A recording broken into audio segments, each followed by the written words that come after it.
oleh manusia. Makanya dia turun ke bumi menjadi hakim karena dia dihinakan oleh separuh manusia. Siapa yang akan dihakimi oleh sang hakim? Si terdakwa. Siapa terdakwa ini? Karisteng.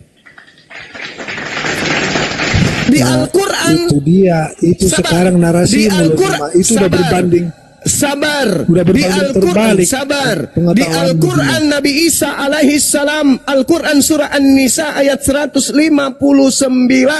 turun menjadi hakim bagi Bani Israel ahli kitab. Di kitabmu jelas Yesus turun menghakimi orang-orang yang mengaku Kristen. Matius 7:15 sampai nomor 23. Yesus turun ke bumi berdasarkan Al-Quran. As-Sukrub ayat 61. Yesus turun kemudian mempersaksikan pada hari terakhir. Al-Quran Al-Ma'idah ayat 116 sampai 117. Ma qultu lahum illa ma amartani bi ani abudullah rabbi wa rabbakum. Aku hanya berkata kepada kaumku Bani Israel, sembahlah Tuhan pencipta langit dan bumi, Tuhanku dan Tuhanmu. Aku tak pernah mengajarkan kepada mereka sembahlah aku. Ada sekelompok manusia tanpa berkepala dari barat muncul. Mereka bergerombol menyembah aku. Maka pada saat itulah aku mengatakan, enyahlah daripadaku kalian semua pembuat kejahatan. Aku tidak mengenal kalian. Jadi Kristen yang ada di gereja menyembah Yesus, itu Yesus yang tidak dikenal sendiri oleh Yesus. Yang Yesus sendiri mengatakan kepada Bani Israel, waspadalah kepada Yesus palsu yang datang dengan memakai namaku dan berkata, akulah Yesus. Mau sampai kapan kalian saudara memperbodoh diri? Mau sampai kapan? Sudah Juma, sudah. Boleh saya bantah Juma? Bantah. Tunjukkan kepada saya di mana Yesus pernah bertato. Sekarang yang saya bantah bukan masalah tato-tato itu Juma. Itu bukti. Saudaraku. Tadi kamu sudah mengakui bahwa Yesus itu kalau pernah bertato silakan Anda tunjukkan datanya. Aduh. Saya dikasih waktu enggak? Ya tapi kau bantah yang saya sampaikan. Saya mau mengikuti narasimu. Tadi kamu kan sudah berkata bahwa Isa yang kau percaya itu adalah Isa yang lahir dari kandungan Bunda Maria, betul? Yes. Betul. Sampai di mana kau mempercayai? Apakah engkau mempercayai dia pada saat dia melakukan mujizat? Dia nabi, dia rasul, tidak sampai kepada konsep. Maksud saya, apakah juga masih mengakui itu Yesus yang lahir dari Bunda Maria pada saat Yesus membuat mujizat? Yes. Masih cuma akui enggak itu? Yes. Saya akui tadi kan saya baca ini akhluqu lakum minan tin kahayati tayri. Dulu kasih saya waktu. Fihi fayakunu tayran. Kasih waktu saya ngomong Juma. Kau bertanya sesuatu yang kalau kayak gini cara kamu debat, nggak ada yang berani debat samamu Juma. Kasih sama lawan debatmu Juma. Anda bertanya sesuatu yang lucu. Tadi saya baca data kesaksian Yesus. Iya, makanya saya memperjelas, saya mau mengikuti narasimu sekarang. Berarti Anda lalot. Bahwa engkau mempercayai Isa yang lahir dari perawan Bunda Maria. Iya. Nah, itu saya mengikuti narasimu. Apakah engkau masih tetap mempercayai waktu Yesus membuat mujizat? Kamu bilang masih. Oke. Pada saat umur berapa Yesus bisa membuat mujizat? Pada saat umur setelah dia sudah dewasa. Salah satu contoh dari kecil, dari bayi. Kalau di Al-Quran dia sudah bermujizat. Gini ya. Lahirnya pun lahir mukjizat. Ibunya pun hamil ya, mukjizat. Berarti kamu yakinnya kan? Setelah dia dewasa dia bisa. Ini mujizat, berarti sampai mujizat yang telah dinyatakan oleh Tuhan Yesus, engkau masih meyakininya kan? Saya meyakini dia seorang nabi rasul untuk Bani Israel. Ulang lagi, kulempar asbak nanti lama-lama. Pada saat di mana engkau telah Yesus yang kami sembah itu, yang kami Yesus yang kau sembah itu bukan Yesus yang engkau firman lagi. Dengarkan saya saudaraku, dengarkan. Ini kalimat saya 30 detik paling lama insyaallah. Dengarkan. Yesus yang dengar. Kamu nggak malu dengan ungkapan Bang Suma? Kamu nggak malu?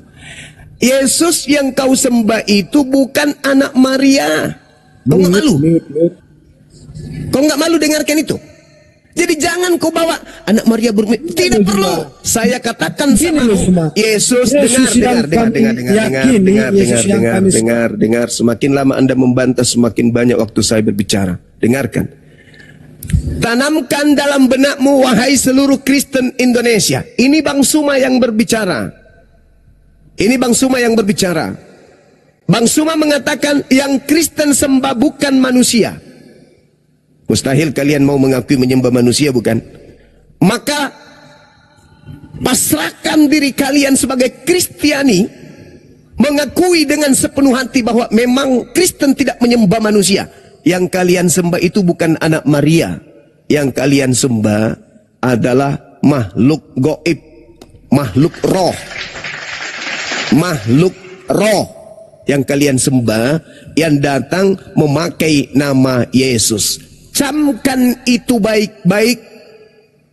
Camkan itu baik-baik. Itu data di dalam kitabmu lengkap. Tuhanmu adalah roh.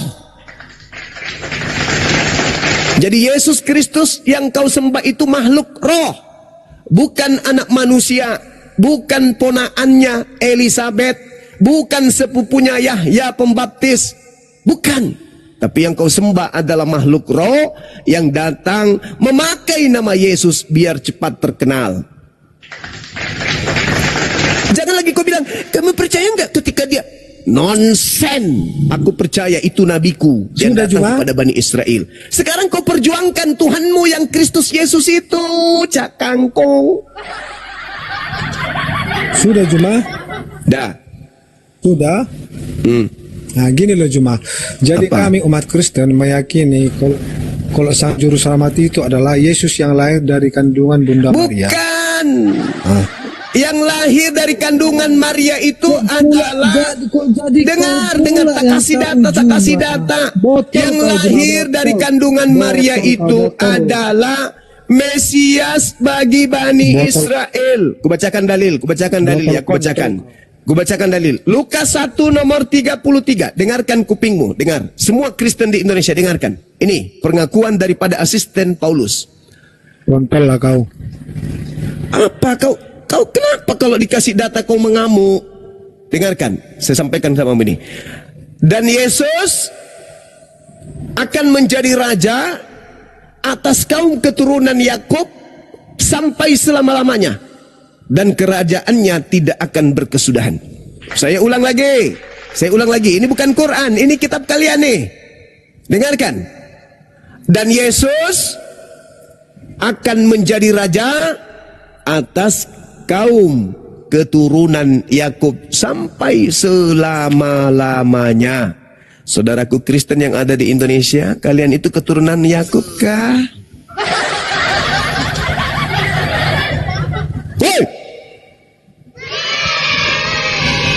Kalian bukan keturunan Yakub. Bukan keturunan Yakub. Yesus itu menjadi raja atas kaum keturunan Yakub. Paulus juga ada lucu-lucunya sedikit memang. Inilah yang Al-Quran katakan, wa makaru wa makarallah wallahu khairul makirin. Kata Allah, mereka membuat makar. Mereka membuat tipu muslihat. Mereka mengubah-ubah firmanku, kata Allah. Tetapi dia lupa kalau aku adalah sebaik-baiknya, sesempurna-sempurnanya pembalas setiap kejahatan. Wa makaru wa makarallah wallahu khairul makirin. Pembuktian ayat itu, saudara-saudara, seakan ada orang meludah ke atas, jatuhnya ke jidat sendiri. Membuat tipuan, tapi yang kena tipu dia sendiri. Coba, sahabat-sahabat buka di dalam Galatia 4 nomor 5. Kita sama-sama buka Galatia nomor 5. Apa yang tertuang di sana menurut Paulus yang mencoba untuk menggiring orang-orang menyembah kepada Yesus, berlandaskan bahwa Yesus itu untuk seluruh manusia? Baca data itu, teman-teman. Yesus diutus untuk menebus mereka.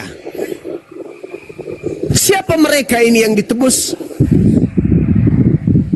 Yaitu mereka yang takluk kepada hukum Taurat. Ini yang masih sementara terjun di atas ini, turun dulu. Kalau masih di tengah-tengah udara, turun dulu, Bang. Sekali lagi kata Quran, wa makaru. Mereka membuat makar. Tapi Allah membalas makar mereka. Sesungguhnya Allah adalah sebaik-baiknya pembalas kejahatan. Galatia 4 nomor 5. Niatnya sih ingin semua manusia itu menjadi pengikut Kristus yang datang kepadanya, yang mengaku, akulah Yesus yang kau aniaya. Niatnya sih gitu. Tapi ada yang menuntun kemudian tangannya, menutup mulutnya kembali. Apa katanya? Yesus diutus untuk menebus mereka yang takluk kepada hukum Taurat. Ini siapa ini yang dimaksud? Yesus menebus siapa ini? Siapa yang takluk di bawah hukum Torah? Siapa yang kepadanya hukum Taurat itu diberi? Siapa yang taat kepada hukum Taurat? Siapa yang kasih terhadap Tuhan yang datang kepada Nabi Musa memberikan Torah dan tunduk kepada hukum Torah? Siapa? Siapa yang takluk di bawah hukum Torah ini siapa? Kepada mereka lah Yesus menebus. Apakah Torah diutus untuk orang-orang Roma? Tidak. Apakah Torah diutus untuk orang Belanda? Enggak. Apakah Torah diutus untuk Portugis? Enggak. Perpanjangan tangan Portugis dan Belanda yang masuk ke Nusantara ini apakah kepada mereka? Enggak juga. Apakah orang Indonesia yang mengikuti Portugis dan Belanda? Nahi. Lalu mau taruh mana muka mereka itu? Hah? Mau taruh mana muka mereka itu? Yang siang malam. Sudah ku bilang, saudaraku Kristen se-Indonesia, Yesus yang kalian usung, Yesus yang kalian peringati lahirnya, yang kalian peringati kematiannya, yang kalian pestakan pada saat Natal, yang kalian sembah di gereja, itu bukan Yesus kami. Itu bukan Yesusnya umat Islam yang datang ke tengah Bani Israel membawa Injil lahir tanpa ayah sebagai nabi dan rasul bagi Bani Israel. Itu bukan Yesus kami. Beda. Yesusmu itu yang kau buat sendiri, yang kau sembah sendiri, yang kau tuhankan sendiri, yang kau setarakan dengan Tuhan itu sendiri, yang kau katakan mengosongkan dirinya turun mengambil rupa hamba dan mati sampai taat di atas salib itu sendiri. Jangan kau anggap itu adalah Nabiullah yang datang kepada Bani Israel. Yesus boleh ditolak oleh Bani Israel, wajar. Tapi kan pengutusan validasinya, Yesus itu stempelnya Mesias untuk mereka. Mau ditolak kek, mau diterima kek, apa urusannya dengan kalian? Kalian punya Yesus sendiri, beda dengan Yesus yang datang di Bani Israel. Memang Yesus berpesan kepada Bani Israel, kata Yesus begini, hati-hatilah kalian, akan datang penyesat, memakai namaku, berkata akulah Kristus. Jangan kamu percaya, mereka akan menyesatkan banyak orang. Siapa di luar Yahudi yang memakai nama Yesus, ngotot Yesus itu Kristus, dan mengikuti banyak orang, dan pengikutnya banyak orang. Itu siapa? Nah, itulah penyesatnya. Sakit bang. Mau kayak mana kebenaran itu harus ditorehkan mumpung roh masih ada di jasad kalian. Kalau tunggu kalian mati habis itu saya datang, gimana? Enak? Enak? Udah dinasehatin, udah dibilangin siang malam, kalian masih tetap kekeh. Enak? Enak? Rasain sekarang, enak? Kan nggak mungkin. Kenapa? Andai saja orang-orang yang sudah meninggal bisa kembali ke dunia, tak ada orang yang sesat. Seperti Ibu Watimena, Uti Watimena. Andai saja dia bisa kembali ke bumi, maka dia akan muncul. Saudara-saudaraku Kristen, ternyata Islam itu benar. Tapi kan dia sudah membelakangi alam dunia. Sekarang dia berhadapan urusan akhirat. Salah dia ketika hidup di dunia ini, selesai. Jadi perkedel neraka. Begitu juga sebaliknya. Andai saja agama Kristen itu benar, maka Yahya Waloni, ustadz besar kita, akan keluar dari kubur dan berkata, saudara-saudaraku Islam, ternyata Kristen itu benar loh. Tapi kan tidak. Ustadz Yahya Waloni sudah mati, gak bisa kembali. Ibu Uti mati memang Mena tidak bisa kembali. Artinya Tuhan memberikan kehendak bebas kepada manusia yang masih punya kesempatan untuk memilih mana yang hak, mana yang batil. Pakai otak berarti kalau gitu. Ya kalau keselamatan itu sudah nyata, maksudnya orang itu sudah merasakan Kristen benar, Islam benar, maka orang-orang yang dikubur ini minta bisa kembali, maka mereka akan mengatakan, ternyata benar loh Bang Suma, ternyata benar loh, ternyata si Bom-Bom. Tapi kan kagak. Itu artinya apa? Untuk apa kau minta petunjuk dari orang yang sudah mati? Untuk apa? Petunjuk sudah ada sama kalian. Apa itu? Bible dan Al-Quran. Dah cukup. Ngapain kau minta petunjuk kepada orang mati? Petunjuk sudah nyata. Haza siratul mustaqim. Akulah jalan, akulah kebenaran, akulah hidup. Tidak ada yang sampai kepada Bapak tanpa melalui aku. Sudah ada petunjuk itu. Kenapa pula jalan ke Monas kau katakan Monas? Jalan kepada Bapak kau bilang Bapak. Yesus hanya jalan kau jadikan tujuan. Tidak usah, kita nggak butuh orang yang sudah mati untuk datang menjelaskan kebenaran. Kebenaran itu sudah ada. Bible, Al-Quran. Dan alat untuk menangkapnya sudah ada di masing-masing kita, yaitu akal. Wa qulil haqqu mir rabbikum. Ayolah saudara-saudara, gunakan akal. Gunakan akal. Kita disuruh oleh Tuhan kita ini, ayo berperang dengan kejahatan, berperang, lawan kejahatan itu, lawan dunia gelap itu. Dengan apa? Dengan akal sehat. Masa iya besi bertonton bisa kalian layangkan, melayang ke udara. Besi bertonton bisa kalian angkat dari negara satu ke negara lain, dari kota satu ke kota lain. Masa kebenaran hakiki kau tidak bisa temukan? Besi yang tak pernah bisa masuk logika sederhana, melayang mengangkat ribuan manusia per hari antar pulau, antar negara, kok bisa? Tapi giliran mencari kebenaran kalian bodoh. Kalian bisa berbicara dengan orang yang ada di luar negeri, jaraknya beribu kilometer. Dalam waktu sekejap suaramu bisa didengar dari sana. Melalui HP yang kalian temukan pakai otak. Kenapa giliran kebenaran otakmu buntu? Pada saat kecil, orang tuamu memilih makanan untukmu. Pada saat kecil, orang tuamu memilih pakaian untukmu. Begitu besar, tak ada lagi orang tuamu memilih makanan untukmu. Itu terserah kamu karena kau sudah dewasa. Ketika engkau besar, tak ada lagi orang tua memilih pakaian untukmu, mana yang layak kau pakai, mana yang tidak, karena kau sudah dewasa. Tapi giliran kecil, kamu tak ada memilih ketika kamu diajak ke rumah ibadah. Kau tidak punya kemudian pilihan. Kamu anak kecil yang tak berdaya. Kamu dipilihkan makanan karena kau tak sanggup untuk memilih. Kau dipilihkan pakaian karena kau tak sanggup untuk memilah.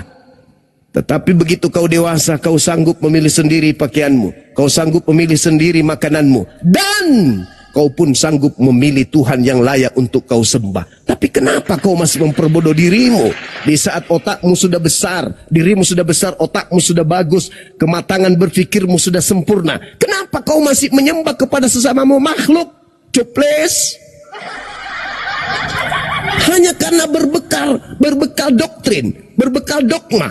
Oh, karena orang tua saya. Hei, ketika engkau mati, pendeta pastor orang tuamu tidak turun ke kubur membantu kau. Kau dengan dirimu sendiri yang akan kembali kepada Tuhanmu. Cari, mumpung masih ada kesempatan. Jangan nanti setelah di alam kubur, di manakah kau juru selamatku? Begitu dia datang, apa katanya? Lu panggil siapa? Panggil Yesus. Yesus itu siapa? Orang mana dia? Orang Yahudi. Mana ada orang Yahudi pakai nama penjajah, nama Yunani? Siapa itu? Yesus aku tidak kenal. Saya sendiri bukan Yesus namaku. Aku Iso. Kaumku memanggilku Iso. Kadang mereka memanggil mamaku sendiri memanggilku Yesua. Yesus itu siapa? Sana aku cari sana. Bukan aku. Dulu waktu di dunia kau nyembah siapa rupanya? Itulah bang yang kusembah, yang kusebutkan tadi. Oh, memang yang kau sebutkan tadi itu pernah ngajar untuk dia disembah? Enggak. Lalu dia ngajar. Bahkan dia mengatakan akulah guru dan Tuhan. Nah, berarti dia punya kurikulum pengajaran. Ada.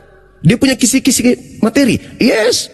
Apa di antaranya? Tentang konsep Tuhan, dia ngajarkan apa? Kata dia, apa? Hidup kekal itu, apa? Mengenal dia yang mengutus dirinya. Terus dirinya sendiri siapa katanya? Dan mengenal dia sebagai utusan. Nah, ada kisi-kisi itu, ada. Referensi itu ada. Pernah kau baca? Pernah. Terus lu kenapa menyembah kalau dia mengatakan hidup kekal itu mengakui dirinya sebagai utusan Tuhan? Iya juga ya. Yang salah siapa? Kamu? Tetangga lu? Orang tua lu? Siapa yang salah? Orang tua gue bang. Lah, kamu pun gak punya akal rupanya. Waktu dewasa kau bisa milih wanita. Waktu remaja kau bisa milih makanan. Waktu remaja kau bisa milih universitas yang bisa kau tempuh, yang mau kau kuliah. Waktu remaja kamu pernah beli sepatu cewek untuk kau pakai? Enggak. Kenapa? Karena gak cocok. Nah, waktu remaja kamu gak mikir apa cocok kau menyembah kepada sesama manusia? Iya juga ya bang.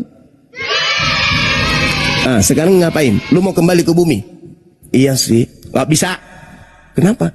Kan udah mati lo. Jadi sekarang ngapain? Ya udah, kamu nikmati. Tuh, sana tuh tempatmu kembali tuh. Tempatmu nanti kamu di situ berselancar, kamu di situ kemah selama-lamanya. Gimana mau kemah bang? Itu lautan api bang. Ya itulah nasibmu, terima aja tuh. Itulah yang akan terjadi. Jadi saudara-saudaraku, mumpung masih ada kesempatan, Islam ada di tengah-tengah kalian, mengajarkan kebenaran, menyampaikan bagaimana logika kita berfungsi. Ya kalau agama kalian itu hanya untuk kalian aja nggak apa-apa. Ini masalahnya agama lu.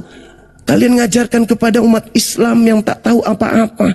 Sudah nyata-nyata wanita muslim, dia berhijab, keluar dari pondok pesantren, berjalan. Kalau kamu datangin, adek, iya bu, Islam ya? Iya bu. Apa sih rukun Islam itu? Apa sih rukun iman itu? Ini bu. Nah, kamu tahu nggak di rukun agamamu itu ada percaya kepada Injil, beriman kepada Injil, beriman kepada kitab. Percaya nggak? Percaya bu. Apa salah satu kitabnya? Injil bu. Nah, kamu beriman kepada Injil? Iya bu. Kamu punya kitabnya? Nggak ada bu. Loh, berarti kamu beriman buta. Karena kau nggak punya kitabnya, tapi kau katakan beriman kepada Injil. Mau nggak ibu kasih Injil? Mau bu. Dikasihlah Bible si kucluk. Dibilangnya itu Bible Injil. Kan koplak, penyesat, setan. Digodalah anak itu. Adek ini suka baca-baca ini, bu, membaca, suka. Nah ini Injil yang disebut di Al-Quran nih kitabnya. Baca ya. Iya bu. Boleh minta nomor HP-nya kah? Iya bu, ini nanti boleh ibu telepon. Boleh bu. Target pulang. Bang ke rumah penasaran, dibukanya lah si Bible ini. Wah, Tuhan melayang-layang apa segala macam. Hari ke-8 Tuhan nonotnya dipotong. Habis itu Tuhan nete kepada ibunya. Geli dulu pertamanya kan, geli. Ditelepon, "Tradadeng, selamat siang. Siang ibu, ini ibu yang tadi yang 3 hari lalu nak. Ibu Marta." "Oh, Ibu Marta, gimana Injilnya sudah dibaca?" "Udah Bu." "Terus apa kesannya?" "Ada yang lucu Bu." "Apa?" "Katanya ada Tuhan nenen sama ibunya." "Oh, mau nggak Ibu jelasin sama adik ini?" "Mau Bu." "Kapan kita jumpa?" Aku ada les Bu hari Senin. Nanti habis les boleh nggak Bu? Berapa menit kira-kira Ibu bisa ngobrol sama adik?" "Ya 1 jam lah." "Oke sip, janjian." Korban dibujuk, mentang-mentang dia anak ini polos, lama-lama digiring, diajarin murtad koplak. Itu yang terjadi. Lah kalau kalian menyembah kepada Kristus yang bukan manusia itu untuk kalian sendiri, untuk keturunan kalian sendiri, ya silakan, monggo. Sayangnya kalian tidak mensifati itu. Kalian mensifati apa yang Yesus katakan, "Waspadalah kepada penyesat yang datang memakai namaku dan berkata akulah Kristus. Mereka kata Yesus, mereka akan menyesatkan banyak orang." Siapa yang melata ke penjuru bumi memakai nama Yesus dan mengajak orang lain menyembah kepada Yesus? Siapa? Kata Yesus, waspada kepada mereka. Saya kira begitu sahabat-sahabat sekalian. Terima kasih atas kesempatan yang diberikan kepada saya. Semoga ada manfaatnya, khususnya kepada anak-anak saya yang mendengarkan di bawah ini. Karena alhamdulillah menurut pantauan saya 2025 ini anak-anak umur mahasiswa itu sudah mulai menikmati dunia apologet. Alhamdulillah. Ini semoga nanti anak-anak SMA mulai juga merambah untuk melihat materi-materi debat diskusi lintas agama di TikTok. Alhamdulillah. Nah, oleh karena itu anak-anakku yang mahasiswa, ayo perdengarkan dialog-dialog lintas agama kepada anak-anak SMA yang ada di sekeliling kalian. Tujuannya untuk membentengi akidah mereka dari ajaran kepada menyembah kepada manusia yang netek sama ibunya. Saya kira begitu untuk sementara. Di sini sudah hampir azhar. Kiranya apa yang saya sampaikan bermanfaat khususnya bagi saya sendiri. Mohon maaf guru-guru saya ketika saya kemudian mengambil waktu, menyita waktu terlalu lama. Demikian. Assalamualaikum warahmatullahi wabarakatuh. Lanjut. Waalaikumsalam. Waalaikumsalam warahmatullahi wabarakatuh. Assalamualaikum Gurunda. Waalaikumsalam warahmatullahi wabarakatuh semuanya, adik-adikku para pejuang. Lanjutkan. Masya Allah. Ya, Bang Dito mau melanjutkan? Bang Endi? Pencerahannya Gurunda. Ya, saya sapa dulu ya tamu kita, Bang Dedi. Selamat siang menjelang sore, Bang Dedi. Silakan dibuka mute-nya. Bang Dedi. Bang Dedi, saya turunkan. Assalamualaikum Kang Dito. Kang Dito nih. Waalaikumsalam Bunda. Iyalah saya, nggak ada yang lain. Nggak, ganti profil. Iya ya. Kenapa dibahas tiap hari siang malam untuk membentengi adik-adik kita ya yang masih awam, yang masih kurang pemahamannya. Nah, tiap hari Gurunda ya, kita semua ini nggak capek-capeknya loh. Insyaallah. Semoga Gurunda selalu sehat walafiat ya teman-teman, ustadz-ustadz kita. Tanpa Gurunda, tanpa kita ini, siapa lagi yang akan menyuarakan? Ayo. Inilah gunanya adanya dialog lintas iman ya, lintas agama. Tadinya loh, awalnya, mulanya, saya tidak tahu apa itu Kristen. Tapi setelah kita berkecimpung di dunia diskusi ini, anak-anak kita, keponakan kita, bahkan tetangga itu pun kalau kita ngobrol sama-sama, saya kadang menyenggol sedikit bahwa begini loh mereka dengan segala daya upaya mereka berusaha mengkristenkan hati-hati. Dan saya pun membahas di grup-grup WhatsApp keluarga ya. Kita selipkan dakwah di situ tentang bahayanya pemurtadan. Nggak bisa dipungkiri teman-teman, jangan kita berpangku tangan. Semua punya tanggung jawab yang sama. Ayo. Nah, Patris Kristen, saudara. Patris. Iya, iya. Kristen. Iya. Kristen, Bang. Iya, Kristen. Nah, silakan. Kang Dito mau maju diskusi. Diskusi santun ya Bang ya, lanjut. Iya. Langsung dikasih ke saya. Boleh. Siapa yang mau? Ada kegiatan Kang Dito? Saya masih ada kegiatan. Mungkin 10 menit lagi. Oh, oke. Bang Handi monitor, Bang Handi teleponan ku tengok. Kang Chan. Nah, apa yang ingin dibahas Bang sementara menunggu guru-guru kita ya? Iya. Oke, Chan, silakan.